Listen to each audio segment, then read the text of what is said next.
Desarrollo cognitivo, las teorías de Piaget y de Vygotsky. Aurelia Rafael Linares.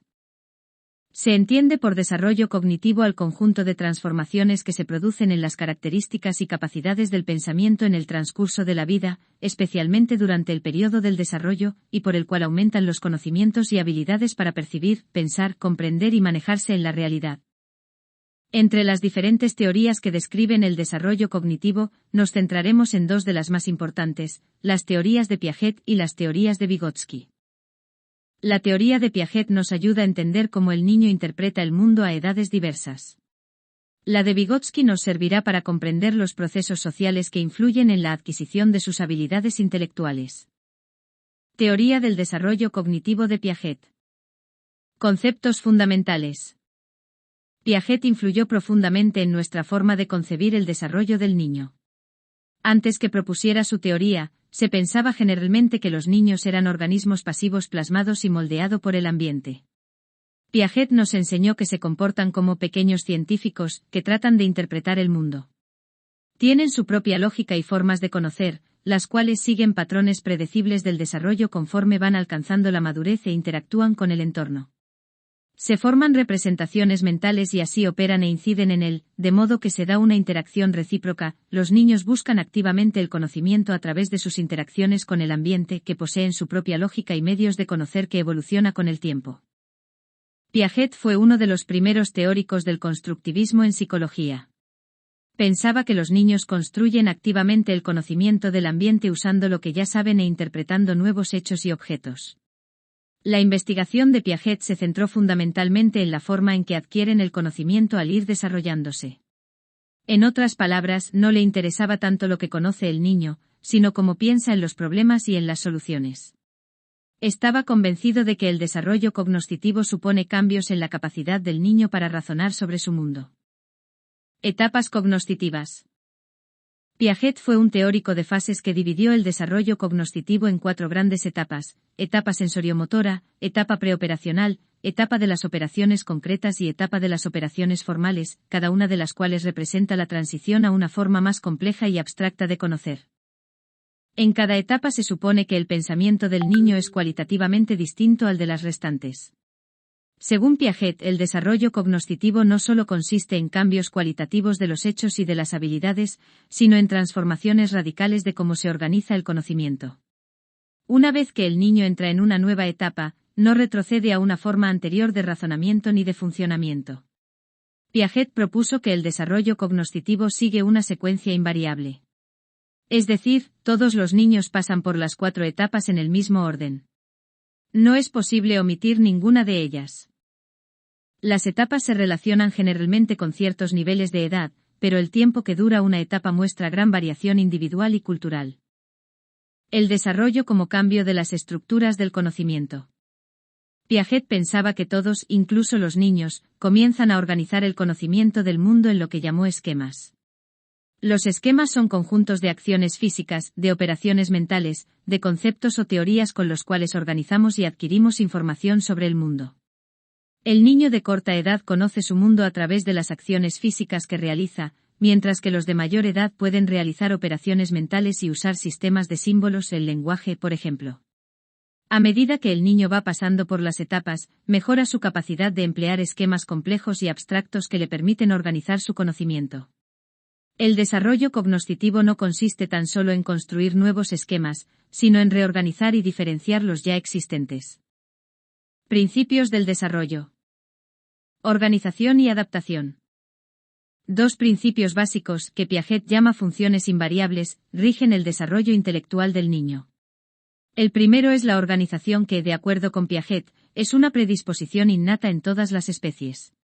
Conforme el niño va madurando, integra los patrones físicos simples o esquemas mentales a sistemas más complejos. El segundo principio es la adaptación. Para Piaget, todos los organismos nacen con la capacidad de ajustar sus estructuras mentales o conducta a las exigencias del ambiente. Asimilación y acomodación. Piaget utilizó los términos asimilación y acomodación para describir cómo se adapta el niño al entorno. Mediante el proceso de la asimilación moldea la información nueva para que encaje en sus esquemas actuales. Por ejemplo, un niño de corta edad que nunca ha visto un burro lo llamará caballito con grandes orejas. La asimilación no es un proceso pasivo, a menudo requiere modificar o transformar la información nueva para incorporarla a la ya existente. Cuando es compatible con lo que ya se conoce, se alcanza un estado de equilibrio. Todas las partes de la información encajan perfectamente entre sí.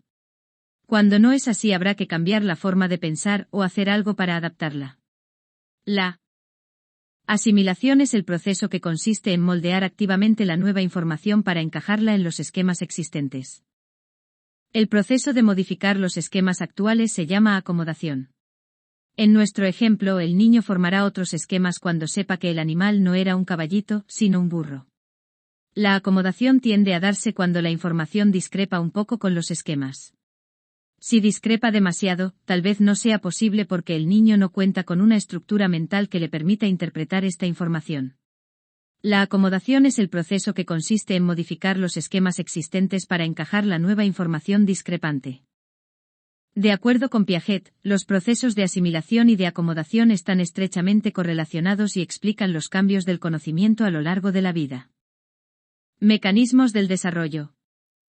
Si el desarrollo cognoscitivo representa cambios en la estructura cognoscitiva o esquemas del niño, ¿a qué se deben esos cambios?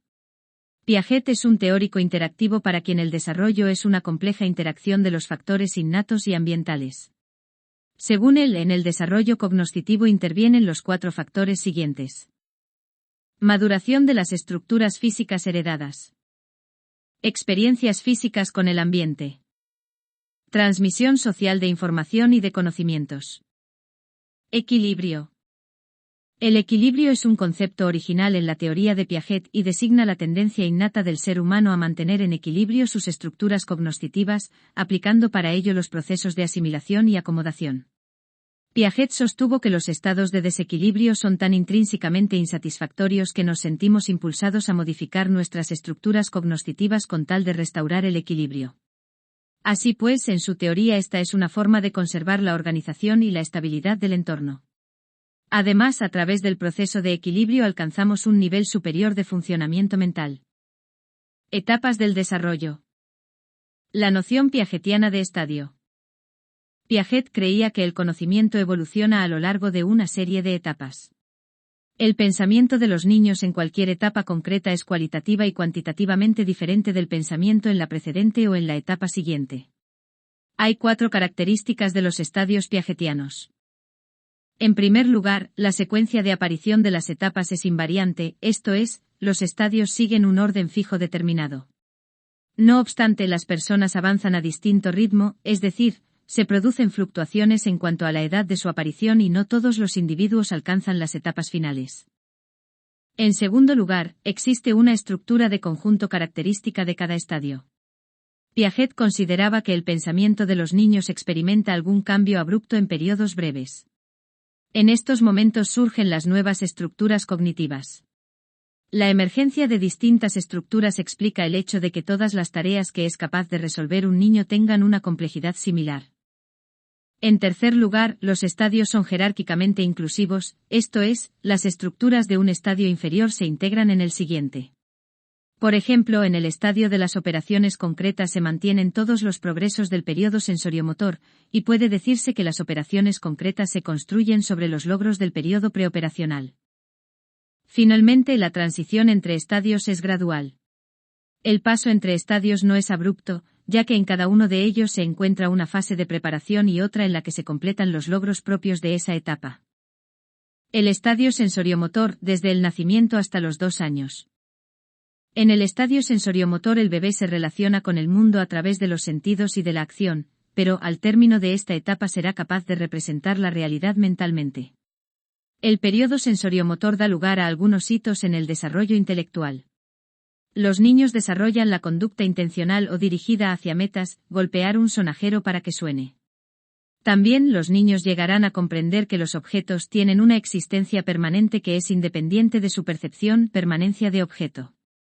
Además, existen unas actividades que en este periodo experimentarán un notable desarrollo, la imitación y el juego. Piaget denominó reacción circular al mecanismo de aprendizaje más temprano. Consiste en una nueva experiencia que es el resultado de la propia acción del sujeto. La reacción es circular porque, debido a los efectos interesantes, el niño intenta repetir este evento una y otra vez.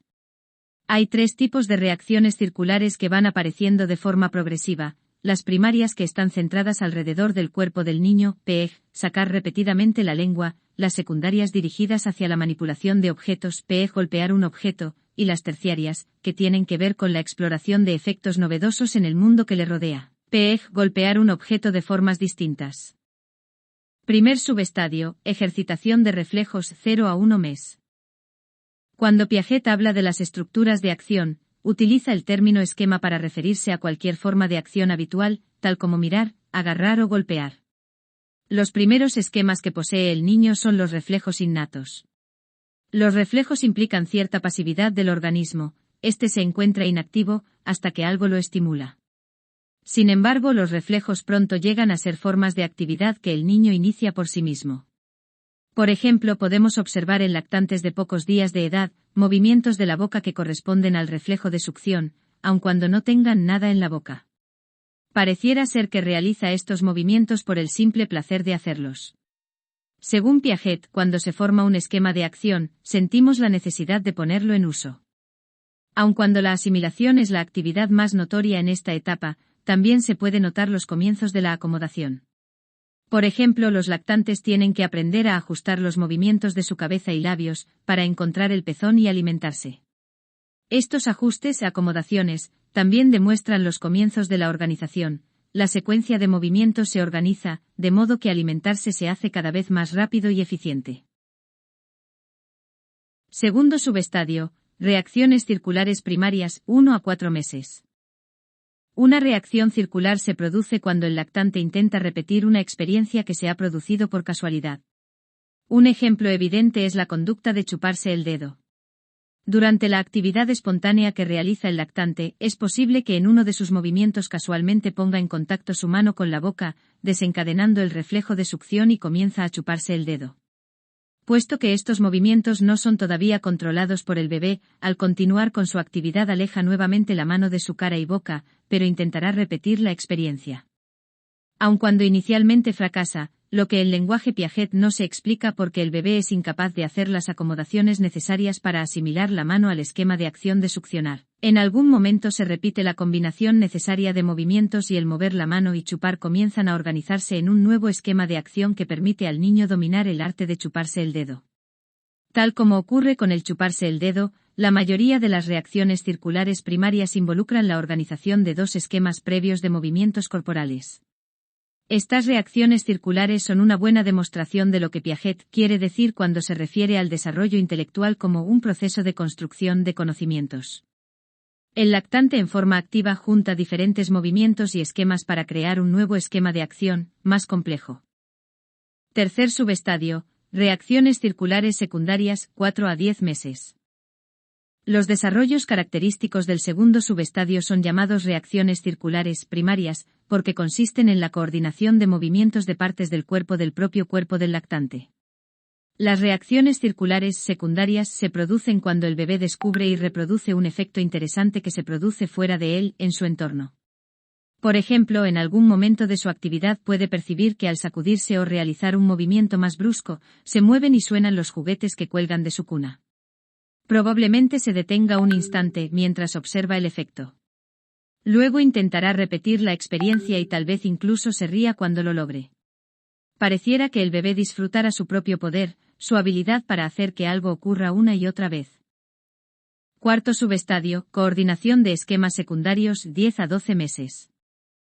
En el tercer subestadio el infante realiza una acción simple, un movimiento, para obtener un resultado, como sacudirse para hacer mover los juguetes. En el cuarto subestadio las acciones se hacen más diferenciadas, aprende a combinar 2 esquemas de acción para obtener un resultado. Este logro es más evidente cuando se trata de superar obstáculos. Por ejemplo, si ponemos un juguete que le interesa al niño, detrás de una caja, de modo que no lo puede tomar, combina el esquema de acción de retirar la caja con el esquema de acción de coger el juguete. En este caso, uno de los esquemas, retirar la caja, se transforma en un medio para un fin. Este logro, que parece tan simple, tiene sin embargo otras implicaciones importantes. En primer lugar, pone en evidencia la intencionalidad del niño a través de una conducta orientada a un objetivo, algo que ya se insinuaba en el subestadio anterior. En segundo lugar, evidencia los comienzos de las nociones de tiempo y espacio, puesto que el bebé debe retirar la caja antes, para coger el juguete después, y debe entender que un objeto se puede encontrar delante de otro que está detrás. Quinto subestadio, reacciones circulares terciarias, 12 a 18 meses. En el subestadio 3 los niños realizan una acción simple, para obtener un resultado. En el subestadio 4 realizan dos acciones separadas para obtener un resultado. Ahora,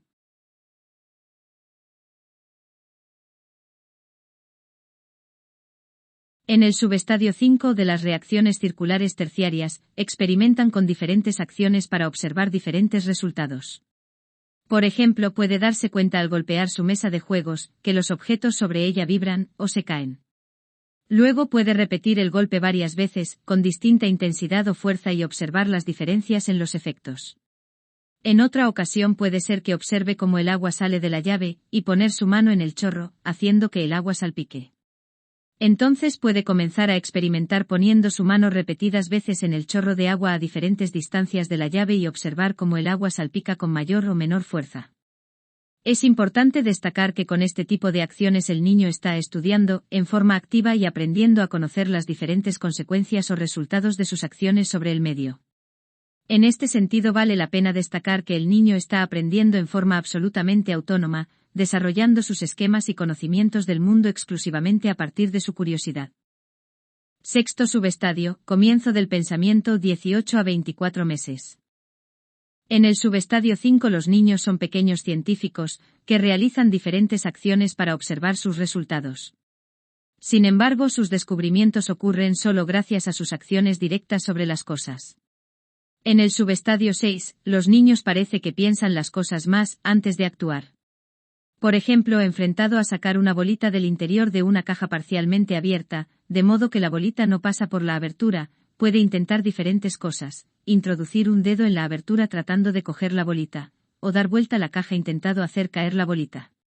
Si ninguna de las dos cosas le resulta, probablemente se detenga un momento observando la abertura de la caja. Es probable que realice algunos movimientos, como de abrir y cerrar la mano, o abrir y cerrar la boca varias veces, para luego decididamente abrir la caja y sacar la bolita. Los intentos de lograr el objetivo con actividades de ensayo y error es probable que en algún momento hubieran dado el resultado deseado, pero al detenerse y reflexionar acerca de la situación encontró la solución de un modo más rápido y eficiente. Podemos suponer que en la medida que el niño a esa edad aún no tiene desarrollado un lenguaje que le permita simbolizar o representar las acciones que necesita realizar, realiza movimientos motrices, es este ejemplo, abrir y cerrar las manos o la boca, para representarse los actos que luego ejecuta. Otro ejemplo de los comienzos del pensamiento y de la capacidad de representarse algunas acciones, lo constituyen lo que Piaget llamó las imitaciones diferidas. A esta edad es frecuente observar cómo los niños ejecutan una acción, imitando algo que han observado, pero lo hacen un rato o incluso horas y días después de haberlo observado.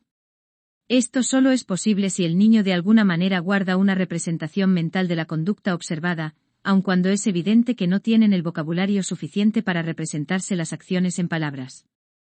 Esto significa que el niño probablemente utiliza alguna forma de representación motriz, que se constituye así en la base del pensamiento.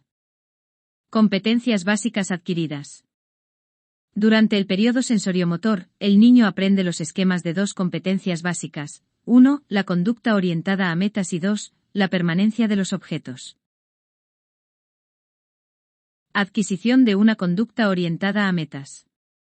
Una característica distintiva del periodo sensoriomotor es la evidente transición del lactante de la conducta refleja a las acciones orientadas a una meta. Al momento de nacer, su comportamiento está controlado fundamentalmente por reflejos. El niño nace con la capacidad de succionar, de asir, de llorar y de mover el cuerpo, lo cual le permite asimilar las experiencias físicas. Por ejemplo, aprende a diferenciar los objetos duros y blandos succionándolos. En los primeros meses de vida incorpora nuevas conductas a estos esquemas reflejos. Así, la succión del pulgar no pertenece a este tipo de acciones. Es un hecho fortuito que una vez descubierto, repite una y otra vez porque le procura una sensación placentera. Lo inicia con un objeto concreto en mente. A esta clase de acciones intencionales propositivas Piaget las llama reacciones circulares. Al final del primer año comienza a prever los eventos y para alcanzar esas metas combina las conductas ya aprendidas. En esta fase ya no repite hechos accidentales, sino que inicia y selecciona una secuencia de acciones para conseguir determinada meta. Al final de la etapa sensoriomotora, el niño comienza a probar otras formas de obtener sus metas cuando no logra resolver un problema con los esquemas actuales y observar, alcanza y asir. Por ejemplo, si el juguete está fuera de su alcance debajo del sofá, posiblemente intente acercarlo con un objeto largo o gatee hasta la parte posterior del mueble. En vez de continuar aplicando los esquemas actuales, el niño ya puede construir mentalmente nuevas soluciones de los problemas actuales. Según Piaget, la invención de nuevos métodos para resolverlos caracteriza el inicio de la conducta verdaderamente inteligente. Aunque los niños continúan resolviendo problemas por ensayo y error durante muchos más años, parte de la experimentación se realiza internamente mediante la representación mental de la secuencia de acciones y de las metas. Desarrollo de la permanencia de los objetos. Otro logro importante que ocurre en el periodo sensoriomotor es la permanencia de los objetos. Es el conocimiento de que las cosas siguen existiendo aun cuando ya no las veamos ni las manipulemos. Los adultos sabemos que el objeto extraviado continúa existiendo a pesar de que no podamos verlo. Los lactantes se comportan de modo distinto cuando los objetos desaparecen de su vista. Lo hacen como si hubieran dejado de existir. Puede estudiarse en varias formas el concepto que el niño tiene de la permanencia de los objetos. Como se explica aquí, una consiste en esconder su juguete favorito debajo de una almohada o de una sábana mientras él mira. Los niños de corta edad, 1 a 4 meses, siguen con la vista el objeto hasta el sitio donde desaparece, pero sin que tengan conciencia de él una vez que ha dejado de ser visible. Piaget explicó que a esta edad, los objetos no tienen realidad ni existencia para el niño salvo que los perciba directamente. Solo puede conocerlos a través de sus acciones reflejas, de ahí que no existan si no puede succionarlos, tocarlos o verlos. En otras palabras, todavía no es capaz de formarse una representación mental del objeto. El primer vislumbre de la permanencia de los objetos aparece de los 4 a los 8 meses. Ahora el niño buscará un objeto si está parcialmente visible, pero necesita alguna pista perceptual para recordar que no ha dejado de existir. Entre los 8 y los 12 meses, su conducta indica que sabe que el objeto continúa existiendo, aunque no pueda verlo. En esta edad buscará los objetos ocultos combinando en acciones varios esquemas sensoriomotores: observar, gatear y alcanzar. El estadio preoperacional, de 2 a 7 años. La capacidad de pensar en objetos, hechos o personas ausentes marca el comienzo de la etapa preoperacional. Entre los 2 y los 7 años, el niño demuestra una mayor habilidad para emplear símbolos, gestos, palabras, números e imágenes, con los cuales representar las cosas reales del entorno. Ahora puede pensar y comportarse en formas que antes no eran posibles. Puede servirse de las palabras para comunicarse, utilizar números para contar objetos, participar en juegos de fingimiento y expresar sus ideas sobre el mundo por medio de dibujos. El pensamiento preoperacional tiene varias limitaciones a pesar de la capacidad de representar con símbolos las cosas y los acontecimientos. Piaget designó este periodo con el nombre de etapa preoperacional, porque los preescolares carecen de la capacidad de efectuar algunas de las operaciones lógicas que observó en niños de mayor edad. Antes de comentar las limitaciones del pensamiento preoperacional, vamos a examinar algunos de los progresos cognitivos más importantes de esta etapa. Pensamiento representacional. Durante la etapa preoperacional, el niño puede emplear símbolos como medio para reflexionar sobre el ambiente. La capacidad de usar una palabra, galletas, leche, por ejemplo, para referirse a un objeto real que no está presente se denomina funcionamiento semiótico o pensamiento representacional. Piaget propuso que una de las primeras formas de él era la imitación diferida, la cual aparece por primera vez hacia el final del periodo sensoriomotor, la capacidad de repetir una secuencia simple de acciones o de sonidos, horas o días después que se produjeron inicialmente. Durante la etapa preoperacional se observan otros ejemplos del pensamiento representacional. A menudo se considera que los años preescolares son la edad de oro del juego simbólico. Singer y Singer, 1976. El juego comienza con secuencias simples de conducta usando objetos reales, por ejemplo, fingir beber de una copa o comer con un objeto parecido a la cuchara. A los 4 años de edad, el niño puede inventar su propia utilería, crear un guión y representar varios papeles sociales. En términos generales, el juego simbólico se inspira en hechos reales de la vida del niño, por ejemplo, el patio de juego, ir a la tienda, ir de viaje, pero también los que tienen personajes de la fantasía y superhéroes son muy atractivos para él. Muchos expertos piensan que este tipo de juego favorece el desarrollo del lenguaje, así como las habilidades cognitivas y sociales. Favorece además la creatividad y la imaginación. Según Piaget, el desarrollo del pensamiento representacional permite al niño adquirir el lenguaje. Los años preescolares son un periodo de desarrollo acelerado del lenguaje. La mayoría de los niños pronuncian sus primeras palabras hacia el segundo año y van aumentando su vocabulario hasta alcanzar cerca de 2000 palabras a los 4 años. Cuando el niño comienza a hablar, utiliza palabras referentes a actividades y a eventos, lo mismo que a sus deseos actuales. Durante el periodo preoperacional empieza a emplearlas en forma verdaderamente representacional. En vez de centrarse exclusivamente en las actividades del momento o en sus deseos inmediatos, comienza a usarlas para representar objetos ausentes y acontecimientos pasados. Ginsburg y Ape, 1988. Dicho de otra manera, las usa para referirse a eventos que no experimenta de modo directo. Piaget creía que el pensamiento representacional facilita el desarrollo lingüístico rápido en el periodo preoperacional. Es decir, el pensamiento antecedería al desarrollo lingüístico. Durante la etapa preoperacional, el niño comienza a representarse el mundo a través de pinturas e imágenes mentales, lo cual ha hecho que algunos expertos califiquen del lenguaje silencioso el arte infantil. Los dibujos nos revelan mucho sobre su pensamiento y sus sentimientos. Por ejemplo, cuando a los niños de 2 y 3 años de edad se les pregunta qué están dibujando o pintando, lo más probable es que respondan, nada más estoy dibujando. Sin embargo, entre los 3 y 4 años comienzan a combinar trazos para dibujar cuadros, cruces, círculos y otras figuras geométricas. Inician la etapa representacional del dibujo hacia los 4 o 5 años. Dibujan casas, animales, personajes de caricaturas y otros objetos. Las figuras pueden representar objetos reales del entorno o personas de la fantasía que han visto o de los cuales han oído hablar. En la figura se muestra este avance evolutivo en los dibujos infantiles. A medida que va creciendo, el niño enriquece sus dibujos con detalles, incorporando incluso palabras que desarrollan el guión. Cuando los inscriben en la educación infantil, algunos ya saben escribir su nombre. Ahora las palabras impresas, lo mismo que las pinturas, pueden representar un objeto real del ambiente.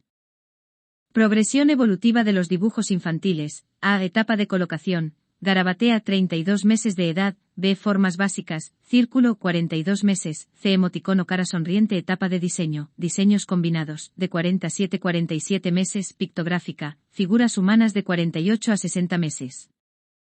Conceptos numéricos. Junto con la mayor habilidad de usar como símbolos las palabras e imágenes, los niños empiezan a utilizar los números como herramienta del pensamiento durante los años preescolares. Piaget sostuvo que los niños no adquieren un concepto verdadero del número antes de la etapa de las operaciones concretas, cuando comienzan a entender las relaciones seriales y jerárquicas. Sin embargo, la investigación reciente ha demostrado que algunos principios numéricos básicos aparecen durante la etapa preoperacional. Los trabajos de Rochelle Hellman y sus colegas, Hellman y Gallistel, 1978, Hellman y Merck, 1983, señalan que algunos niños de 4 años logran entender los siguientes. Principios básicos del conteo. A. Puede contarse cualquier arreglo de elementos. B. Cada elemento deberá contarse una sola vez. C. Los números se asignan en el mismo orden. D. Es irrelevante el orden en que se cuenten los objetos. El último número pronunciado es el de los elementos que contiene el conjunto. Los niños de edad preescolar comprenden un poco las relaciones numéricas. Así, la mayoría de los niños de 3 a 4 años de edad saben que 3 es más que 2. Los preescolares comienzan a comprender algunos conceptos básicos de los números, pero conviene recordar que cometerán muchísimos errores de conteo. Omiten algunos números, por ejemplo 1, 2, 3, 5, no incluyen elementos mientras cuentan, etc. Además, a la mayoría de ellos y a los niños de primaria le es difícil contar grandes grupos de objetos desorganizados. Baroodi, 1987. Teorías intuitivas. Los niños de corta edad se caracterizan por su curiosidad y espíritu inquisitivo. En los años preescolares comienzan a hacerse teorías intuitivas sobre los fenómenos naturales. Piaget, 1951, entrevistó a niños pequeños para averiguar de qué manera explicaban algunos hechos como el origen de los árboles, el movimiento de las nubes, la aparición del sol y de la luna, el concepto de la vida. Descubrió que sus conceptos del mundo se caracterizan por el animismo. Es decir, no distinguen entre seres animados vivos y objetos inanimados mecánicos, atribuyen estados intencionales y rasgos humanos a los objetos inanimados. Por ejemplo, un niño de 3 años puede decir que el sol está caliente, porque quiere que la gente no tenga frío o que los árboles pierden las hojas porque quieren cambiar su aspecto exterior. Creen que las rocas, los árboles, el fuego, los ríos, los automóviles y bicicletas poseen características vivas porque se mueven. Al construir sus creencias, los niños recurren a su experiencia y observaciones personales. Con frecuencia el calificativo intuitivo se aplica a la etapa preoperacional, porque su razonamiento se basa en experiencias inmediatas. Limitaciones del pensamiento preoperacional. Hasta ahora hemos explicado algunos importantes progresos del pensamiento del niño durante el periodo preoperacional. Veamos ahora algunas de las limitaciones. Las 3 más importantes son egocentrismo, centralización y rigidez del pensamiento. El egocentrismo es la tendencia a percibir, entender e interpretar el mundo a partir del yo Millar, 1993, p. 53. Esta tendencia se manifiesta sobre todo en las conversaciones de los preescolares. Como son incapaces de adoptar la perspectiva de otros, hacen poco esfuerzo por modificar su habla a favor del oyente. Los niños de 3 años parecen realizar los llamados monólogos colectivos, en los cuales los comentarios de los interlocutores no guardan relación alguna entre sí. Entre los 4 y 5 años de edad, el niño comienza a mostrar capacidad para ajustar su comunicación a la perspectiva de los oyentes.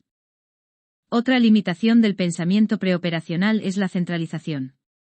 La centralización significa que los niños pequeños tienden a fijar la atención en un solo aspecto del estímulo. Ignoran el resto de las características. Como veremos más adelante, la centralización explica por qué a los niños les resulta difícil efectuar tareas relacionadas con la conservación. Supongamos que a un niño de 4 años le mostramos 2 vasos idénticos con la misma cantidad de agua y que luego vaciamos uno en un vaso alto y delgado. Cuando le preguntamos cuál vaso tiene más, él se concentrará en la altura del agua y escogerá el más alto. Prescindirá de otras dimensiones del vaso como el ancho. El pensamiento de los niños pequeños tiende a ser muy rígido. Millar, 1993. Con el tiempo el pensamiento de los niños se torna menos rígido y comienza a considerar cómo pueden invertir las transformaciones y vaciar el contenido de un vaso en otro. La habilidad de invertir mentalmente las operaciones es una de las características de la siguiente etapa del desarrollo cognoscitivo, la de las operaciones concretas. Mientras el niño no aprenda algunas operaciones mentales, como la reversibilidad, tenderá a basar sus juicios en el aspecto perceptual y no en la realidad. Si un vaso da la impresión de contener más agua, supondrá que la tiene. Flavel y sus colegas Flavel, Green y Flavel, 1986, estudiaron la comprensión de las apariencias y de la realidad en el niño. Descubrieron que la capacidad de distinguir entre la apariencia y la realidad se adquiere de los 3 a los 5 años. El estadio de las operaciones concretas de 7 a 11 años. Durante los años de primaria, el niño empieza a utilizar las operaciones mentales y la lógica para reflexionar sobre los hechos y los objetos de su ambiente. Por ejemplo, si le pedimos ordenar 5 palos por su tamaño, los comparará mentalmente y luego extraerá conclusiones lógicas sobre el orden correcto sin efectuar físicamente las acciones correspondientes. Esta capacidad de aplicar la lógica y las operaciones mentales le permite abordar los problemas en forma más sistemática que un niño que se encuentre en la etapa preoperacional. De acuerdo con Piaget, el niño ha logrado varios avances en la etapa de las operaciones concretas. Primero, su pensamiento muestra menor rigidez y mayor flexibilidad. El niño entiende que las operaciones pueden invertirse o negarse mentalmente. Es decir, puede devolver a su estado original un estímulo como el agua vaciada en una jarra de pico, con solo invertir la acción. Así pues, el pensamiento parece menos centralizado y egocéntrico. El niño de primaria puede fijarse simultáneamente en varias características del estímulo. En vez de concentrarse exclusivamente en los estados estáticos, ahora está en condiciones de hacer inferencias respecto a la naturaleza de las transformaciones. Finalmente, en esta etapa ya no basa sus juicios en la apariencia de las cosas. Los tres tipos de operaciones mentales o esquemas con que el niño organiza e interpreta el mundo durante esta etapa son: seriación, clasificación y conservación. Seriación. La seriación es la capacidad de ordenar los objetos en progresión lógica, por ejemplo, del más pequeño al más alto. Es importante para comprender los conceptos de número, de tiempo y de medición. Así, los preescolares tienen en general un concepto limitado del tiempo. En su mente 2 minutos es igual que 20 o que 200 minutos. Por el contrario, los niños de primaria pueden ordenar los conceptos de tiempo a partir de la magnitud creciente o decreciente. Para ellos 20 minutos son menos que 200 pero más que 2. En uno de sus experimentos, Piaget pedía a los niños ordenar una serie de palos como los de la figura. A los 3 y 4 años de edad, los niños pueden localizar los más largos y los más cortos. Parecen entender la regla lógica del cambio progresivo, es decir, los objetos pueden ordenarse atendiendo a su tamaño creciente o decreciente, pero les es difícil construir una secuencia ordenada de 3 o más palos. Para ello necesitan efectuar al mismo tiempo 2 operaciones mentales: deben seleccionar el palo apropiado pensando en su longitud en relación con los que ya usó y también en relación con los restantes. El preescolar no puede realizar esta tarea porque se centra en una dimensión a la vez, esto es, su pensamiento está centralizado. La capacidad de coordinar simultáneamente 2 elementos de información se desarrolla gradualmente en los primeros años de primaria, cuando el pensamiento del niño comienza a orientarse menos a la centralización. Para resolver los problemas de seriación, el niño debe aplicar además la regla lógica de la transitividad. Parte del problema de los niños de primaria radica en que no comprenden que los objetos en la mitad de una serie son a la vez más cortos y más largos que los otros. Los niños de mayor edad pueden construir mentalmente relaciones entre los objetos. Saben inferir la relación entre dos si conocen su relación con un tercero. Por ejemplo, si saben que el palo A es más corto que B y que este es más corto que el palo C, el palo A deberá ser entonces más corto que C. La respuesta es una deducción lógica que se basa en la regla de transitividad: A menor que B y B menor que C, por tanto, A menor que C. Conforme a la teoría de Piaget, la transitividad se entiende entre los 7 y 11 años de edad. Clasificación. Las personas aprenden a clasificar objetos de acuerdo a sus semejanzas y a establecer relaciones de pertenencia entre los objetos y los conjuntos en que están incluidos. Piaget distingue 3 tipos de contenidos básicos: la clasificación simple, la clasificación múltiple y la inclusión de clases. La clasificación simple consiste en agrupar objetos en función de alguna característica. La clasificación múltiple implica disponer objetos simultáneamente en función de 2 dimensiones. La inclusión de clases supone comprender las relaciones entre clases y subclases, PEG, entre los animales y los mamíferos. La tarea de clasificación simple consiste en mostrar al niño elementos geométricos. Estas figuras varían al menos en 2 dimensiones: el color, la forma y el tamaño. Se le pide al niño, de forma ambigua, que ponga juntas las cosas parecidas. Para la clasificación múltiple se le presenta el problema de las matrices. El niño debe completar una tabla de doble entrada, para lo cual tiene que elegir los objetos según se adecuen a 2 exigencias de clasificación, la de las filas y la de las columnas. ¿Qué color y forma tiene el objeto faltante? Para investigar la inclusión de clases, se presenta al niño una serie de objetos y se pide al niño que determine si hay más o menos elementos pertenecientes a una clase o a una subclase. Los requisitos para el dominio de la clasificación son los siguientes: A. Comprender que un objeto no puede ser miembro de 2 clases opuestas. B. Elaborar un criterio de clase, por ejemplo, la forma, y entender que los miembros de una clase son semejantes en algo. C. Saber que una clase puede describirse enumerando todos los elementos que la componen. D. Comprender los distintos niveles de una jerarquía. Piaget y sus colaboradores describieron 3 etapas evolutivas para lograr el dominio de la clasificación. La primera de ellas se denomina colecciones figurales, propia de los niños menores de 5 años de edad. Los niños, en vez de clasificar, realizan dibujos con los elementos que se les ha proporcionado. Por ejemplo, un niño coloca un triángulo sobre un cuadrado y dice que es una casa. Por tanto, aún no es capaz de clasificar teniendo en cuenta las semejanzas de los objetos. La segunda etapa es la de colecciones no figurales.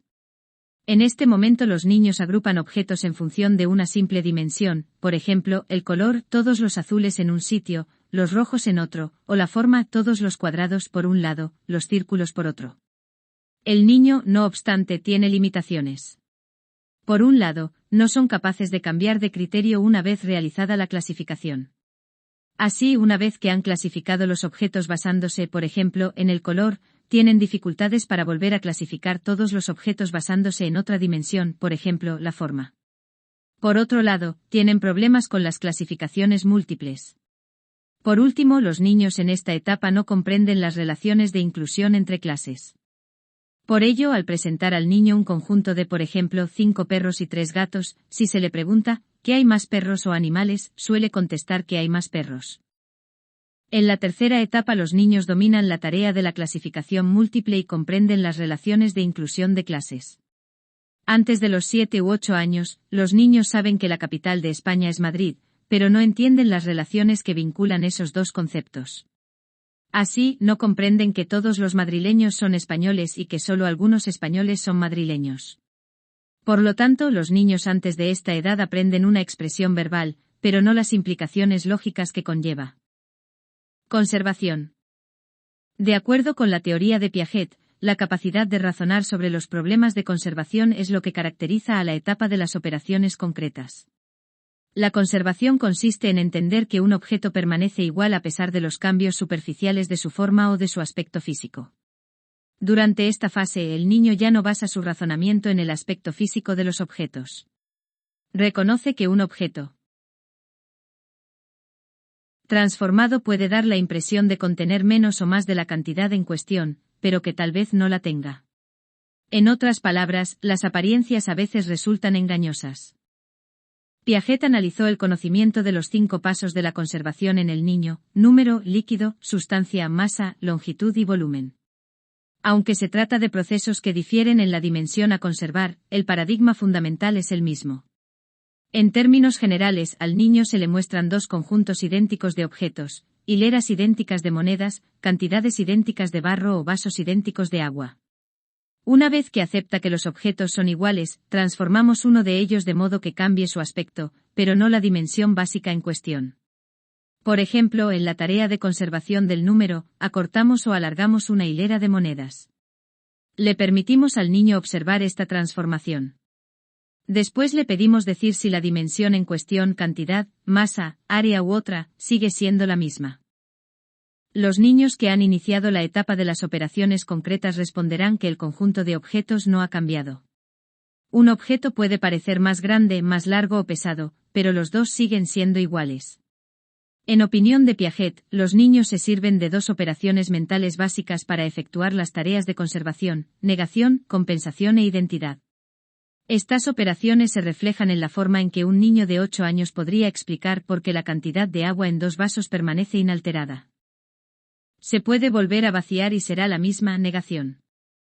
El agua sube más, pero es porque el vaso es más delgado: compensación. Tan solo lo vaciaste, no se agregó ni se quitó nada: identidad. Entre los 7 y 11 años de edad, el niño aprende las operaciones mentales necesarias para reflexionar sobre las transformaciones representadas en los problemas de conservación. Estará en condiciones de realizar la abstracción reflexiva, cuando sepa razonar lógicamente respecto al número, a la masa y el volumen sin que lo confundan las apariencias físicas.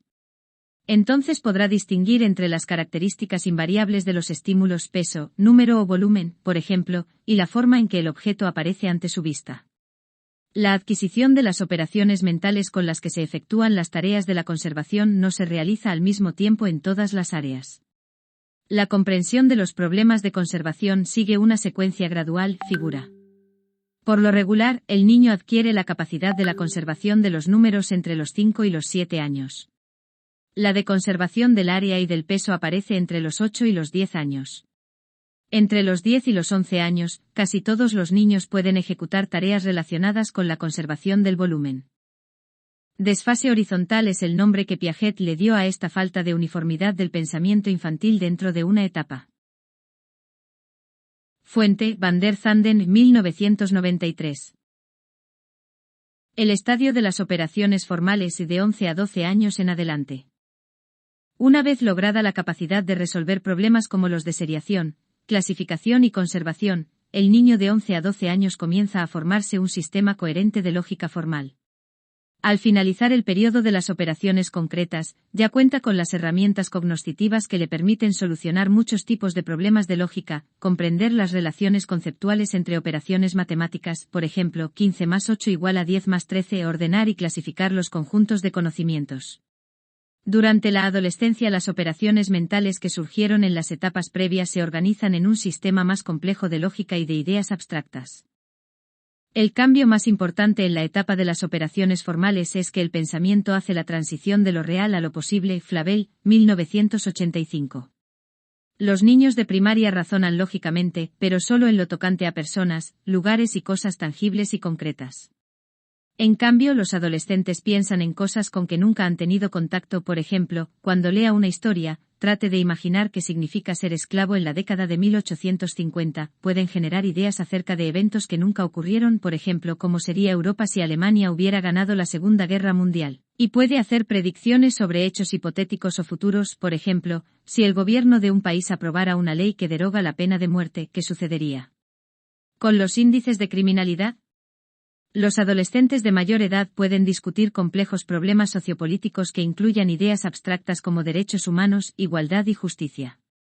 También pueden razonar sobre las relaciones y analogías proporcionales, resolver las ecuaciones algebraicas, realizar pruebas geométricas y analizar la validez intrínseca de un argumento.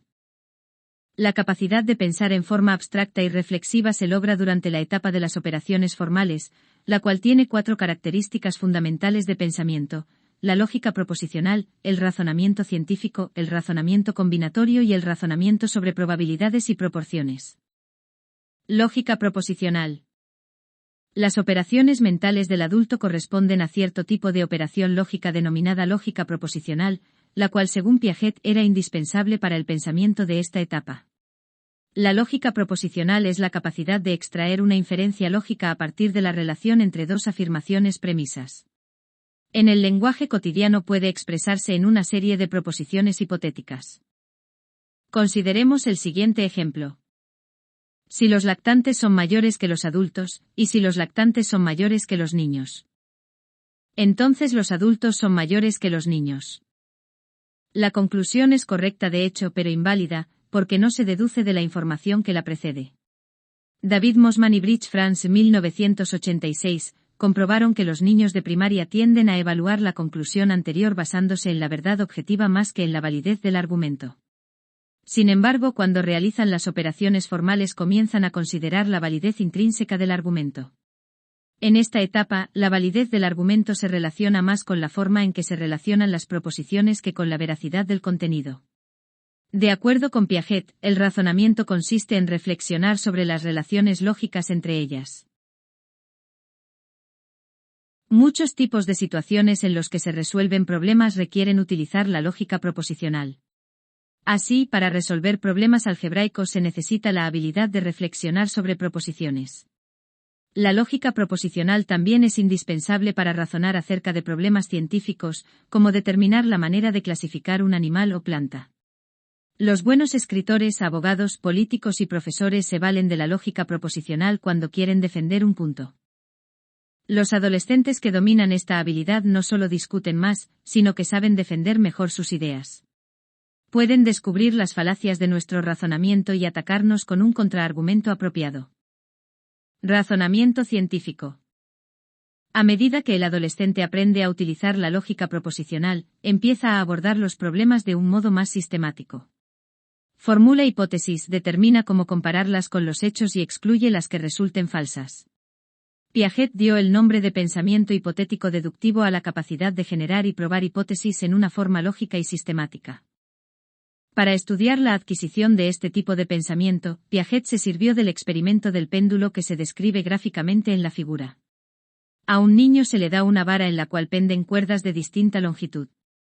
En cada una pueden colgarse pesos de diferente tamaño.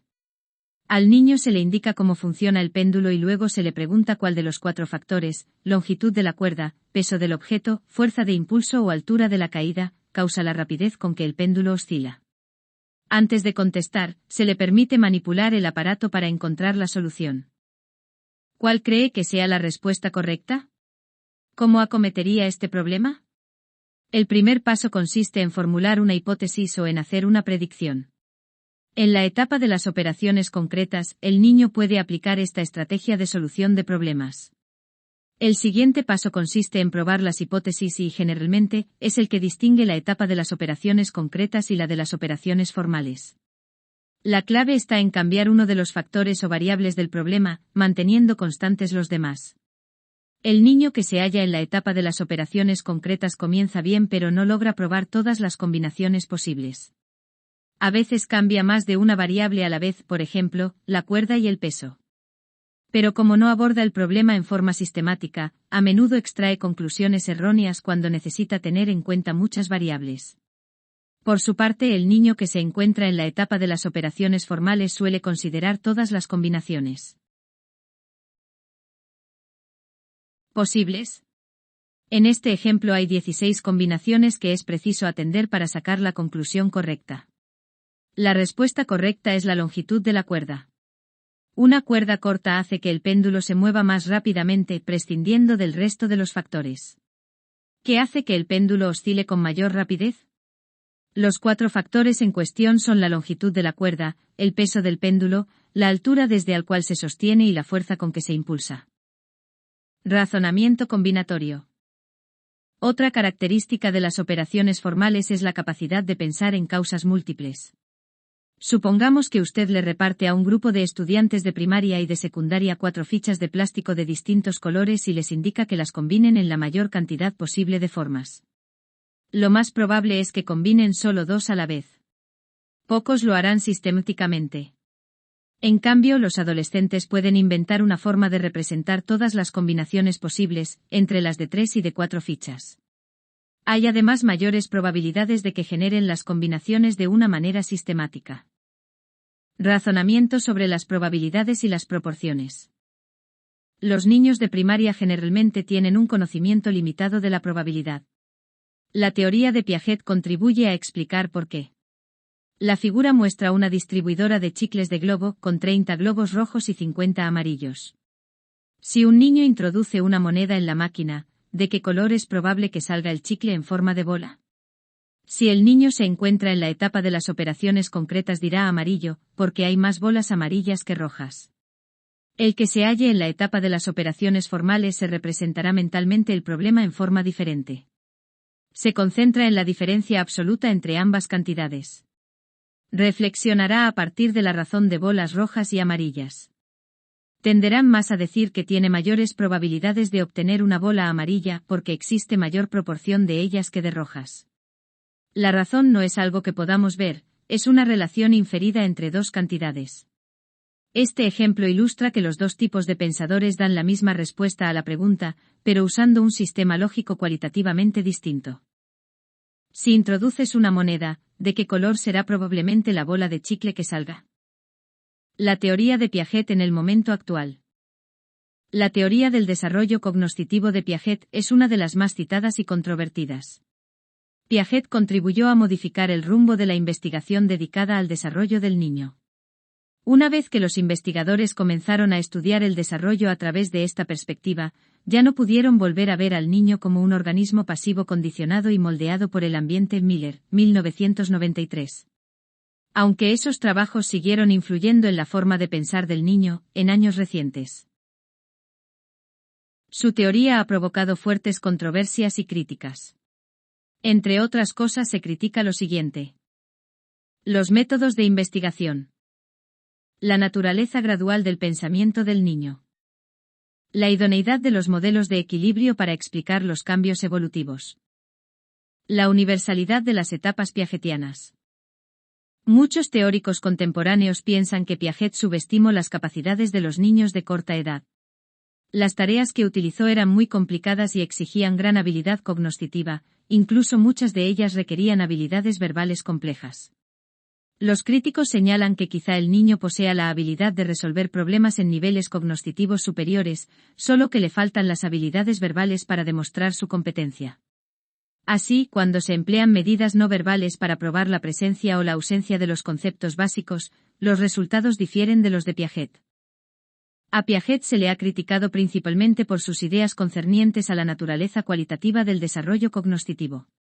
Algunos teóricos ponen en tela de juicio que los cambios en los sistemas cognoscitivos del niño sean tan fundamentales, decisivos, cualitativos y graduales como propuso él.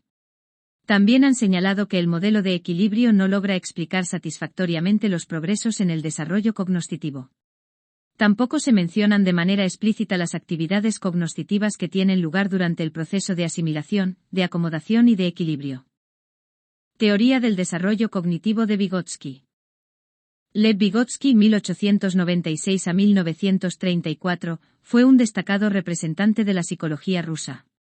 Propuso una teoría del desarrollo del niño que refleja el enorme influjo de los acontecimientos históricos de su época. Tras el triunfo de la Revolución de Octubre de 1917, los líderes de la nueva sociedad soviética destacaron la influencia de cada individuo en la transformación de la sociedad mediante el trabajo y la educación. Vygotsky formuló una teoría psicológica que correspondía a la nueva situación del país. Su teoría pone de relieve las relaciones del individuo con la sociedad. Afirmó que no es posible entender el desarrollo del niño si no se conoce la cultura donde se cría. Pensaba que los patrones de pensamiento del individuo no se deben a factores innatos, sino que son producto de las instituciones culturales y de las actividades sociales. La sociedad de los adultos tiene la responsabilidad de compartir su conocimiento colectivo con los integrantes más jóvenes y menos avanzados para estimular el desarrollo intelectual. Por medio de las actividades sociales el niño aprende a incorporar a su pensamiento herramientas culturales como el lenguaje, los sistemas de conteo, la escritura, el arte y otras invenciones sociales. El desarrollo cognoscitivo se lleva a cabo a medida que internaliza los resultados de sus interacciones sociales. De acuerdo con la teoría de Vygotsky, tanto la historia de la cultura del niño como la de su experiencia personal son importantes para comprender el desarrollo cognoscitivo. Este principio de Vygotsky refleja una concepción cultural histórica del desarrollo. A Vygotsky se le considera uno de los primeros críticos de la teoría piagetiana del desarrollo cognoscitivo. En su perspectiva, el conocimiento no se construye de modo individual como propuso Piaget, sino que se construye entre las personas a medida que interactúan. Las interacciones sociales con compañeros y adultos más conocedores constituyen el medio principal del desarrollo intelectual. Según Vygotsky, el conocimiento no se sitúa ni en el ambiente ni en el niño. Más bien, se localiza dentro de un contexto cultural o social determinado. En otras palabras, creía que los procesos mentales del individuo como recordar, resolver problemas o planear tienen un origen social. Vygotsky Turbiste, 1992. De acuerdo con Vygotsky, el niño nace con habilidades mentales elementales, entre ellas la percepción, la atención y la memoria. Gracias a la interacción con compañeros y adultos más conocedores, estas habilidades innatas se transforman en funciones mentales superiores. Más concretamente, Vygotsky pensaba que el desarrollo cognoscitivo consiste en internalizar funciones que ocurren antes en lo que él llamó plano social. Conceptos fundamentales. Vygotsky considera 5 conceptos que son fundamentales: las funciones mentales, las habilidades psicológicas, la zona de desarrollo próximo, las herramientas del pensamiento y la mediación. En este sentido, se explica cada uno de estos conceptos. Funciones mentales. Para Vygotsky existen 2 tipos de funciones mentales, las inferiores y las superiores. Las funciones mentales inferiores son aquellas con las que nacemos, son las funciones naturales y están determinadas genéticamente. El comportamiento derivado de estas funciones es limitado, está condicionado por lo que podemos hacer. Las funciones mentales superiores se adquieren y se desarrollan a través de la interacción social. Puesto que el individuo se encuentra en una sociedad específica con una cultura concreta, estas funciones están determinadas por la forma de ser de esa sociedad.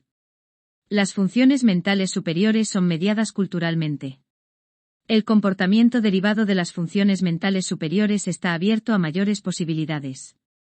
El conocimiento es resultado de la interacción social. En la interacción con los demás adquirimos conciencia de nosotros, aprendemos el uso de los símbolos que, a su vez, nos permiten pensar en formas cada vez más complejas.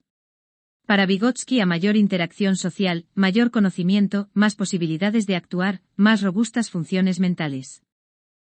De acuerdo con esta perspectiva, el ser humano es ante todo un ser cultural y esto es lo que establece la diferencia entre el ser humano y otro tipo de seres vivientes, incluyendo los primates. El punto central de esta distinción entre funciones mentales inferiores y superiores es que el individuo no se relaciona únicamente en forma directa con su ambiente, sino también a través de y mediante la interacción con los demás individuos. Habilidades psicológicas. Para Vygotsky, las funciones mentales superiores se desarrollan y aparecen en dos momentos. En un primer momento, las habilidades psicológicas o funciones mentales superiores se manifiestan en el ámbito social y, en un segundo momento, en el ámbito individual. Por lo tanto, sostiene que en el proceso cultural del niño, toda función aparece dos veces, primero a escala social, y más tarde a escala individual. Primero entre personas interpsicológica, y después en el interior del propio niño, intrapsicológica. Afirma que todas las funciones psicológicas se originan como relaciones entre seres humanos. Cuando un niño llora porque algo le duele, expresa dolor y esta expresión solamente es una función mental inferior, es una reacción al ambiente. Cuando el niño llora para llamar la atención ya es una forma de comunicación, pero esta comunicación solo se da en la interacción con los demás. En ese momento, se trata ya de una función mental superior interpsicológica, pues solo es posible como comunicación con los demás. En un segundo momento el llanto se vuelve intencional y entonces el niño lo usa como instrumento para comunicarse. El niño, con base en la interacción, posee ya un instrumento para comunicarse, se trata ya de una función mental superior o la habilidad psicológica propia, personal, dentro de su mente intrapsicológica. Como se puede ver, se da un paso de una etapa a otra. Con esto es posible decir que una de las tendencias del desarrollo más importantes en la adquisición de conceptos es la que consiste en el cambio gradual de una base precategorial a otra categorial de clasificar la experiencia, o de una base relativamente concreta a otra verdaderamente abstracta de categorizar y designa significados genéricos. El paso de las primeras a las segundas es el concepto de interiorización o internalización. Designa el proceso de construir representaciones internas de acciones físicas externas o de operaciones mentales. Un buen ejemplo de este proceso de internalización se observa cuando un adulto le lee a un niño pequeño. Por ejemplo, un progenitor puede señalar los objetos en una página y separar contando 1, 2, 3 y así sucesivamente. La siguiente vez que los dos lean juntos el libro, el niño señalará las ilustraciones y tratará de contar los objetos sin ayuda. Un niño muy pequeño tenderá a pronunciar además las palabras. En la interpretación de Vygotsky, el niño está internalizando una forma de usar los números para darle sentido a un conjunto de objetos. Cuando comienza a separarlos contando sin la presencia ni ayuda de un padre que facilite la tarea, habrá realizado esta operación externa por su cuenta. La operación de contar se ha convertido en parte de su organización interna y la lleva a cabo sin asistencia de otros. En último término, el desarrollo del individuo llega a su plenitud en la medida en que se apropia, hace suyo, interioriza las habilidades interpsicológicas.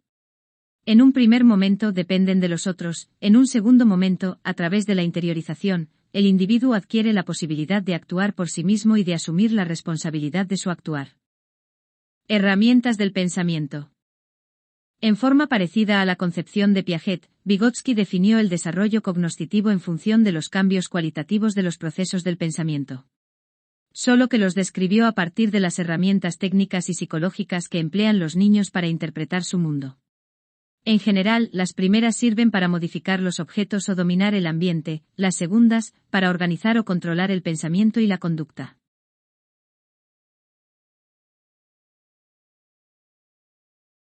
En el ejemplo anterior, el adulto que lee al niño pequeño, el niño está aprendiendo a utilizar un sistema de conteo que le permite ordenar los objetos. Los números, las palabras y otros sistemas de símbolos son ejemplo de herramientas psicológicas. He aquí otros, los sistemas lógicos, las normas y convenciones sociales, los conceptos teóricos, los mapas, los géneros literarios y los dibujos. Algunos ejemplos de herramientas técnicas son papel y lápiz, transportadores geométricos, máquinas, reglas y martillos. Según Vygotsky, toda cultura posee sus propias herramientas técnicas y psicológicas que transmite a los niños por medio de las interacciones sociales. Y a su vez las herramientas culturales moldean la mente. ¿Cuáles son algunas de las formas en que la sociedad moldea el pensamiento del niño? A principios de la década de 1900, por ejemplo, las madres enseñaban a sus hijas a hacer mantequilla y a hilar cuando llegaban a la pubertad. Pocas jóvenes aprenden hoy esas destrezas. Antes del advenimiento de las calculadoras baratas, los estudiantes debían memorizar hechos aritméticos, como las raíces cuadradas. En la mayoría de las escuelas modernas se les permite usar calculadoras en las clases de matemáticas y de ciencias. Otra herramienta tecnológica, el ordenador, cada vez tienen más aceptación en el aula y en el hogar. Educadores y maestros empiezan a preguntarse cómo afectará el ordenador al desarrollo cognitivo y social de los niños durante la era tecnológica. Lenguaje y desarrollo. Para Vygotsky, el lenguaje es la herramienta psicológica que más influye en el desarrollo cognitivo. Al respecto dice 1962, el desarrollo intelectual del niño se basa en el dominio del medio social del pensamiento, es decir, el lenguaje p24. Distingue tres etapas en el uso del lenguaje: la etapa social, la egocéntrica y la del habla interna. En la primera etapa, la del habla social, el niño se sirve del lenguaje fundamentalmente para comunicarse. El pensamiento y el lenguaje cumplen funciones independientes. El niño inicia la siguiente etapa, el habla egocéntrica, cuando comienza a usar el habla para regular su conducta y su pensamiento. Habla en voz alta consigo mismo cuando realiza algunas tareas. Como no intenta comunicarse con otros, estas autoverbalizaciones se consideran un habla privada, no una habla social. En esta fase del desarrollo, el habla comienza a desempeñar una función intelectual y comunicativa. Los niños internalizan el habla egocéntrica en la última etapa del desarrollo del habla, la del habla interna. La emplean para dirigir su pensamiento y su conducta. En esta fase pueden reflexionar sobre la solución de problemas y la secuencia de las acciones manipulando el lenguaje en su cabeza. Zona del desarrollo proximal. Una de las aportaciones más importantes de la teoría de Vygotsky a la psicología y a la educación es el concepto de zona del desarrollo proximal. A Vygotsky, 1978, le interesaba el potencial del niño para el crecimiento intelectual más que su nivel real de desarrollo. La zona de desarrollo proximal incluye las funciones que están en proceso de desarrollo pero que todavía no se desarrollan plenamente. La zona de desarrollo proximal define aquellas funciones que todavía no maduran, sino que se hallan en proceso de maduración. Funciones que madurarán mañana pero que actualmente están en un estado embrionario. Debe llamárseles botones o flores del desarrollo y no sus frutos. El actual nivel del desarrollo lo caracteriza en forma retrospectiva, mientras que la zona de desarrollo proximal lo caracteriza en forma prospectiva, pp 86 a 87. En la práctica, la zona del desarrollo proximal representa la brecha entre lo que el niño puede hacer por sí mismo y lo que puede hacer con ayuda. Por ejemplo, a un niño de 6 años podría serle difícil armar por su cuenta un avión a escala, pero podría hacerlo con la ayuda y la supervisión de un hermano mayor de más experiencia. Vygotsky supuso que las interacciones con los adultos y con los compañeros en la zona del desarrollo proximal le ayuda al niño a alcanzar un nivel superior de funcionamiento. La perspectiva sociocultural de Vygotsky. En definitiva, el papel que cumple la cultura en el desarrollo cognitivo de los seres humanos es muy importante ya que se desenvuelve dentro de ella. Los seres humanos al nacer poseen funciones mentales elementales que luego sufren cambios debido a las diferentes culturas, es por ello que si tenemos dos niños, uno de Occidente y otro de Oriente, nos será posible observar que presentan distintas formas de aprendizaje que los llevarán a desarrollar sus funciones mentales superiores. Al hablar de culturas, por lo tanto, nos estaremos refiriendo a una variedad de ellas y a diferencias entre ellas, por lo que el desarrollo de la inteligencia no será un mismo producto en todo sentido. De lo dicho anteriormente se puede decir que ningún conjunto de capacidades cognitivas es necesariamente más avanzado que otro, en lugar de ello, representan formas alternativas de razonamiento o herramientas de adaptación, que ha evolucionado debido a que permiten los niños adaptarse con éxito a los valores y tradiciones culturales. Los niños pequeños son exploradores curiosos que participan de manera activa del aprendizaje y descubrimiento de nuevos principios. Sin embargo, Vygotsky otorga menor importancia al descubrimiento autoiniciado debido a que hacía hincapié en la relevancia de las contribuciones sociales al crecimiento cognitivo. Muchos de los descubrimientos importantes que realizan los niños ocurren dentro del contexto de diálogos cooperativos o colaborativos entre un tutor experimentado, que modela la actividad y transmite instrucciones verbales, y un discípulo novato que primero trata de entender la instrucción del autor y con el tiempo internaliza esta información usándola para regular su propio desempeño. Para ilustrar de mejor manera el aprendizaje colaborador, imaginemos lo siguiente: Annie, una niña de 4 años de edad, recibe un rompecabezas como regalo. Cuando trata de armarlo no lo logra, hasta que llega el padre y le da algunos consejos. Le sugiere que podría armar primero las esquinas. Cuando Annie se frustra, el padre coloca 2 piezas que encajan cerca una de la otra de modo que ella lo note, y cuando Annie tiene éxito la estimula y felicita. De este modo, a medida que Annie va entendiendo el proceso, trabaja cada vez más independiente. Vygotsky sostiene que el lenguaje es crucial para el desarrollo cognoscitivo. Proporciona el medio para expresar ideas y plantear preguntas, las categorías y los conceptos para el pensamiento y los vínculos entre el pasado y el futuro. Al pensar un problema, por lo general pensamos en palabras y oraciones parciales. Vygotsky destacó la función del lenguaje en el desarrollo cognitivo, ya que consideraba que bajo la forma de habla privada, hablarse a uno mismo, el lenguaje orienta el desarrollo cognoscitivo. Podemos decir además que dentro del lenguaje encontramos el habla privada, que es un esfuerzo del niño por guiarse. El habla privada, como la denomina, no es egocéntrica y que, por el contrario, ocurre cuando los niños pequeños encuentran obstáculos o dificultades y representan su esfuerzo por guiarse. Además, es posible encontrar relación entre el pensamiento lógico y la capacidad lingüística, puesto que el desarrollo lingüístico no está al margen de, por ejemplo, representaciones abstractas. Esta relación servirá para la internalización de operaciones lógicas, lo que permitirá entender y manipular otras relaciones de carácter abstracto. Puesto que el habla privada ayuda a los estudiantes a regular su pensamiento, tiene sentido permitir e incluso alentar su uso en la escuela. Insistir en que se guarde absoluto silencio cuando los jóvenes estudiantes resuelven problemas difíciles puede hacer que el trabajo les resulte todavía más arduo. La autoinstrucción cognoscitiva es un método que enseña a los estudiantes la forma de hablarse a sí mismos para dirigir su aprendizaje. Por ejemplo, aprenden a recordarse que deben trabajar con calma y cuidado. Durante las tareas se habla continuamente diciendo cosas como: bueno, ¿qué tengo que hacer ahora? Copiar el dibujo con líneas diferentes. Tengo que hacerlo despacio y con cuidado. El habla interior no solo resulta importante en la edad escolar, sino que de hecho el niño en edad preescolar dedica horas enteras al lenguaje consigo mismo. Surge en él nuevas conexiones, nuevas relaciones entre las funciones, que no figuraban en las conexiones iniciales de sus funciones. Como hemos visto ya, Vygotsky le mucha importancia al aspecto sociocultural en el desarrollo cognoscitivo, pues tomando en cuenta esto diremos que el habla como factor importante en el aprendizaje se da de una manera progresiva. Asimismo, Vygotsky mantiene la importante función de los adultos y compañeros, dado que creía que el desarrollo cognoscitivo ocurre a partir de las conversaciones e intercambios que el niño sostiene con miembros más conocedores de la cultura, adultos o compañeros más capaces. Otro concepto importante es el del aprendizaje guiado. En muchas culturas, los niños no aprenden en la escuela con otros niños, ni sus padres les proporcionan lecciones sobre tejer y cazar de manera formal. En lugar de ello aprenden por medio de participación guiada, debido a que participan en forma activa en actividades relevantes desde el punto de vista cultural al lado de compañeros más hábiles que les proporciona la ayuda y el estímulo necesarios.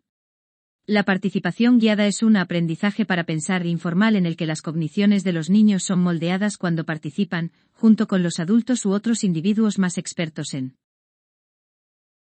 tareas cotidianas relevantes desde el punto de vista cultural, tales como preparar los alimentos, lavar la ropa, cosechar las siembras o tan solo conversas sobre el mundo que los rodea.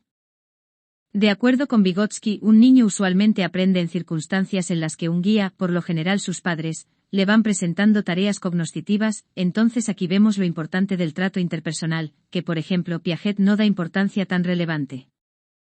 Comparación entre la teoría de Piaget y la de Vygotsky. Las suposiciones básicas de la teoría de Piaget y la de Vygotsky muestran importantes diferencias. Los dos coinciden en que el niño debe construir mentalmente el conocimiento, solo que Vygotsky concede mayor importancia al papel de las interacciones sociales en este proceso. Para él, la construcción del conocimiento no es un proceso individual. Más bien se trata fundamentalmente de un proceso social en que las funciones mentales superiores son producto de una actividad mediada por la sociedad. Los principales medios del cambio cognoscitivo son el aprendizaje colaborativo y la solución de problemas. Vygotsky piensa que la cultura contribuye de manera decisiva a moldear el desarrollo cognoscitivo. El niño al ir madurando aprende a utilizar las herramientas del pensamiento que su cultura aprecia mucho. No existen patrones universales del desarrollo, pues las culturas dan prioridad a distintas clases de herramientas, de habilidades intelectuales y de convenciones sociales. Las habilidades intelectuales necesarias para sobrevivir en una sociedad de alta tecnología serán distintas a las que se requieren en una sociedad predominantemente agraria. Otra importante diferencia entre las ideas de Piaget y las de Vygotsky es la importancia que conceden al aprendizaje. Hemos visto que para Piaget el desarrollo cognoscitivo limita lo que los niños pueden aprender de las experiencias sociales. No es posible acelerarlo a través de experiencias de aprendizaje. Aunque Vygotsky 1978 admitió que el aprendizaje no es lo mismo que el desarrollo, sostuvo que el aprendizaje constituye un aspecto necesario y universal del proceso de adquirir funciones psicológicas organizadas culturalmente y propias del ser humano. P. 90. Vygotsky pensaba que la instrucción, tanto formal como informal, por parte de compañeros o adultos más conocedores es la base del desarrollo cognoscitivo. Para él, el aprendizaje antecede al desarrollo. Además, la zona de desarrollo proximal de Vygotsky ofrece una perspectiva muy distinta de la madurez a la de la teoría de Piaget. En esta última, la madurez para el aprendizaje se define por el nivel de competencia y de conocimiento del niño. Si un profesor intenta enseñarle un concepto u operación antes que esté mentalmente listo, se producirá lo que Piaget llama aprendizaje vacío. Por el contrario, Vygotsky 1978 afirmó que la instrucción debe centrarse en el nivel potencial de desarrollo, o sea en la competencia que el niño demuestra con la ayuda y la supervisión de otros. Al respecto dice: el único buen aprendizaje es aquel que se anticipa al desarrollo del alumno. Finalmente, Vygotsky y Piaget tenían opiniones totalmente distintas sobre el papel que el lenguaje desempeña en el desarrollo.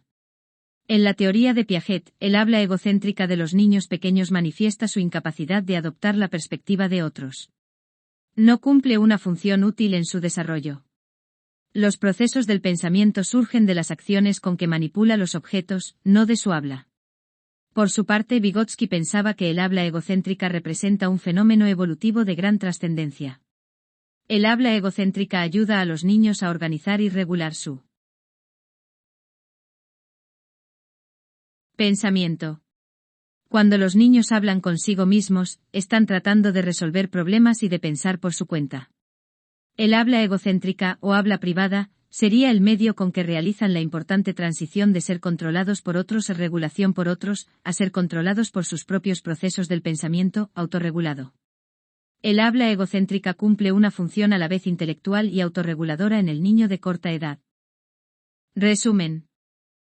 Las teorías del desarrollo cognoscitivo de Piaget y de Vygotsky sentaron las bases psicológicas de los enfoques constructivistas en el proceso de enseñanza-aprendizaje.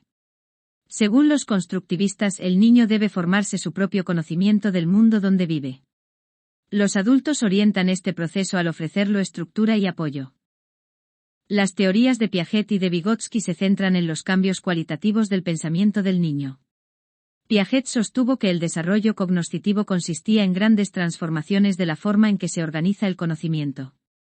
Vygotsky creía que representaba los cambios de las herramientas culturales con las que el niño interpreta el mundo. Piaget propuso dos principios fundamentales que rigen el desarrollo intelectual: la organización y la adaptación. Conforme va madurando el niño, sus esquemas del conocimiento se integran y se reorganizan creando sistemas más complejos y adaptables al ambiente. La adaptación de los esquemas se da a través de la asimilación y de la acomodación. En el primer proceso, el niño moldea la información para que encaje en sus estructuras actuales del conocimiento. En el segundo proceso, modifica sus esquemas para restaurar un estado de equilibrio.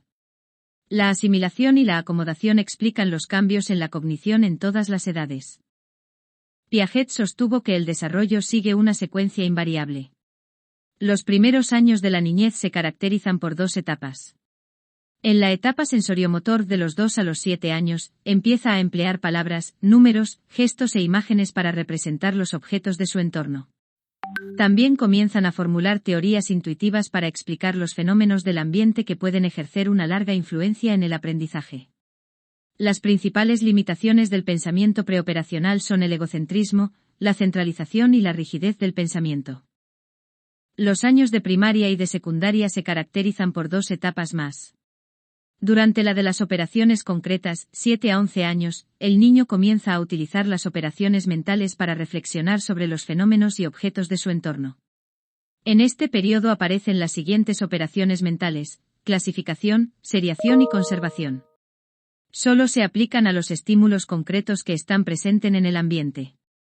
En la última etapa del desarrollo cognitivo, la de las operaciones formales, de los 10 años a la adultez, los adolescentes y los adultos pueden pensar en objetos abstractos, en eventos y en conceptos. Adquieren la capacidad de usar la lógica proposicional, la inducción, la deducción y el razonamiento combinatorio. En este periodo podemos reflexionar sobre nuestros propios procesos de pensamiento. La teoría de Piaget ha suscitado muchas controversias y críticas. Se han puesto en tela de juicio sus métodos de investigación, la forma en que el modelo de equilibrio explica los cambios evolutivos y la universalidad de las etapas. Pese a ello, la obra de Piaget ofrece una excelente descripción del pensamiento del niño en varias edades. Las teorías neopiagetianas tratan de hacer más específica la de Piaget, a la vez que conservan las suposiciones básicas de que el desarrollo es cualitativo y gradual. Examinan cómo el procesamiento de información explica los cambios evolutivos. La teoría de Piaget ha inspirado trascendentales reformas de los programas de estudio y sigue influyendo mucho en la práctica pedagógica moderna. Entre sus principales aportaciones a la educación se encuentran las ideas de que a. El niño debe construir activamente el conocimiento, b. Los educadores deben ayudarle a aprender, c. Las actividades de aprendizaje deben adecuarse al nivel del desarrollo conceptual d. La interacción con los compañeros contribuye al desarrollo cognoscitivo. La teoría de Piaget pone de relieve la función del profesor en el proceso de aprendizaje como organizador, colaborador, estimulador y guía. En comparación con Piaget, Vygotsky concede más importancia a las interacciones sociales. El conocimiento no se construye de modo individual, sino que se construye entre dos personas. El recuerdo, la solución de problemas, la planeación y el pensamiento abstracto tienen todo un origen social. En la teoría de Vygotsky, las funciones cognoscitivas elementales se transforman en actividades de origen superior a través de las interacciones con adultos y compañeros más conocedores. La internalización es un proceso consistente en construir una representación interna, cognoscitiva, de las acciones físicas o de las operaciones mentales que ocurren inicialmente en las interacciones sociales. Los niños internalizan los elementos de estas últimas y así aprenden a regular su conducta y su pensamiento. Vygotsky describió los cambios evolutivos en el pensamiento del niño en función de las herramientas culturales con que interpreta su mundo. Las herramientas técnicas generalmente sirven para modificar los objetos o dominar el entorno, mientras que las herramientas psicológicas sirven para organizar la conducta o el pensamiento. En la teoría de Vygotsky, la sociedad moldea la mente del niño transmitiéndole las herramientas idóneas para que funcione en ella. La historia de la cultura y las experiencias infantiles son importantes para comprender el desarrollo cognoscitivo. Según Vygotsky, el lenguaje es la herramienta psicológica que más profundamente influye en el desarrollo cognoscitivo del niño. Identificó 3 etapas en su utilización. En la primera, el niño lo usa principalmente en la comunicación, habla social. En la segunda, comienza a emplear el habla egocéntrica o privada para regular su pensamiento. A esta categoría pertenece hablar en voz alta o susurrar mientras efectúan una tarea. En la tercera etapa, el niño usa el habla interna, pensamientos verbales, para dirigir su pensamiento y sus acciones. Vygotsky usó la designación zona del desarrollo proximal para designar la diferencia entre lo que el niño puede hacer por sí mismo y lo que hace con ayuda. Si un adulto o compañero le ofrece el apoyo u orientación idóneos, generalmente podrá alcanzar un nivel más alto de desempeño que por su cuenta. Vygotsky supuso que las interacciones con los adultos y con los compañeros en la zona del desarrollo proximal sirven para lograr niveles superiores en el funcionamiento mental. La teoría de Piaget se distingue de la de Vygotsky en varios aspectos importantes. Los principales educadores se refieren a la función que el lenguaje y el aprendizaje cumplen en el desarrollo. Piaget creía que el habla egocéntrica no cumple ninguna función en el desarrollo de los niños. Vygotsky, en cambio, sostuvo que es el medio que permite a los niños organizar y regular sus pensamientos y acciones. En lo tocante al aprendizaje, Piaget afirmó que el desarrollo limita lo que el niño puede aprender de sus experiencias sociales. Para Vygotsky, la instrucción por parte de compañeros o adultos conocedores constituye la esencia del desarrollo cognoscitivo.